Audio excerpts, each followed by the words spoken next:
Old student association Dausa द्वारा आयोजित national milk day एवं महाविद्यालय स्थापना दिवस पर 2 दिवसीय कार्यक्रम संपन्न हुआ। नेशनल मिल्क डे पर 40वीं महाविद्यालय स्थापना दिवस पर college of dairy science and food technology Dau Shri Vasudev Chandrakar Kamdhenu विश्वविद्यालय में श्वेत क्रांति के जन्मदाता डॉक्टर वर्गीस कुरियन के जन्म दिवस पर नेशनल मिल्क डे एवं महाविद्यालय स्थापना दिवस उत्सव का आयोजन प्रारंभ हुआ। के जनक डॉक्टर वर्गीस कुरियन को सम्मान देने की दृष्टि से मनाया जाता है। डॉक्टर वर्गीस कुरियन को आज जो हम लोग दूध उत्पादन के क्षेत्र में सबसे सर्वोच्च स्थान पर है, वो शायद सिर्फ उन्हीं के कारण है। उनका जन्म, उनकी मृत्यु सन 2012 में हुई थी। उसके बाद से ही उनके द्वारा दिए गए योगदानों को याद करने के लिए मिड डे हर वर्ष में। आप यहाँ पर कब से हैं? मैं डेयरी टेक्नोलॉजी विधा से तो देखा जाए तो 1983 में जुड़ा था, जब यहाँ रायपुर में मध्य प्रदेश का एकमात्र कॉलेज जो था वो इनॉग्रेट हुआ था।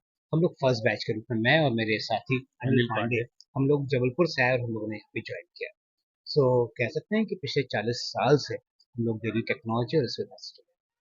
आपका यहाँ 40 साल का सफर कैसा रहा?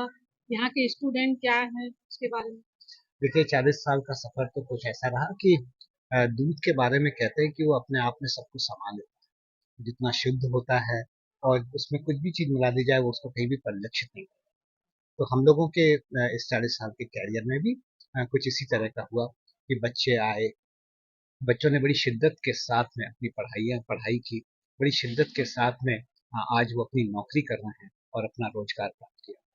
तो मुझे लगता है कि मुझे मेरी अपनी ज़िंदगी में इस डेयरी टेक्नोलॉजी प्रोफेशन में आकर निश्चित रूप से बहुत अच्छा लगता है कि कम से कम मैं उन लोगों के लिए कुछ काम कर पाता हूँ जो कि गांव के एक छोटे से, जिनके पास में 2 जानवर हैं, कुछ बूंद दूध है या कुछ लीटर दूध है, और उनके प्रोडक्ट को बना के हम लोग के फैक्ट्री वाले लोग बना के बेचते हैं, और हम लोग उसमें जितना भी रिसर्च है, जितना भी अध्ययन है, उसको करते हैं। आजकल के जो स्टूडेंट हैं, बच्चे हैं जो 10वीं 12वीं पढ़ रहे हैं, उसके लिए कोई संदेश देना चाहेंगे?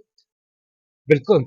10वीं 12वीं के बच्चों के लिए आज भी उनके दिल और दिमाग में सिर्फ इंजीनियरिंग और मेडिकल ही होता है। कहीं ना कहीं वो डेयरी टेक्नोलॉजी और इस तरह की एलाइड फील्ड्स की तरफ भी ध्यान दें, और जितनी ईमानदारी से इन विधाओं को आगे बढ़ेंगे, बहुत ऊंचा स्थान है, बहुत संभावनाएं हैं, और शायद sky will be the limit. मेरा नाम सुधीर प्रीत है।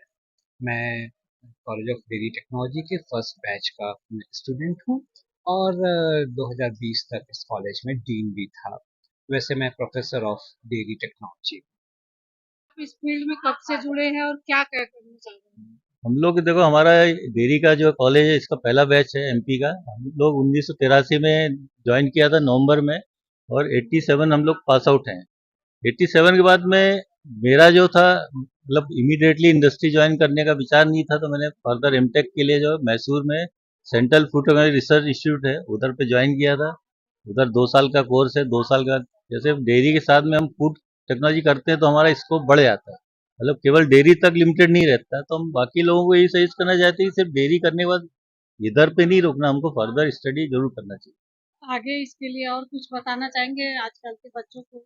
आजकल के बच्चों को हम यही चाहते हैं कि कोई भी ग्रेजुएशन करते हैं उसके बाद फर्दर हायर ग्रेजुएशन करना जरूरी है, जिससे कि उनका वाइड स्कोप हो जाता है। उनका जो इंडस्ट्री में रिक्वायरमेंट है, इंडस्ट्री के लिए वो ज़्यादा से ज़्यादा सहयोग कर सकते हैं। आपका सफर कैसा रहा सर इसमें? हमारा सफर बहुत अच्छा था। हम लोग जब इधर पे जिस कंडीशन में हम लोग आए थे, हमको ऐसा लगता नहीं था कि हम लोग बहुत अच्छा आगे कर पाएंगे, लेकिन जो स्ट्रगल होता है, जो टीथिंग ट्रबल के बाद जो चीज निकलती है ना, बहुत अच्छी निकलती है। उसके बाद हम लोग जितने भी लोग वेल प्लेस्ड हैं, सभी लोग। मेरा नाम अनिल पांडे है। आज की डेट में मैं फार्मास्यूटिकल कंपनी चलाता हूँ, न्यूट्राकेम फार्मा से। इंदौर बेस्ड कंपनी है। पिछले 20 साल से मैं फार्मा कंपनी चला रहा हूँ ऑल ओवर इंडिया में, मार्केटिंग और डिस्ट्रीब्यूशन है मेरा। Thank you.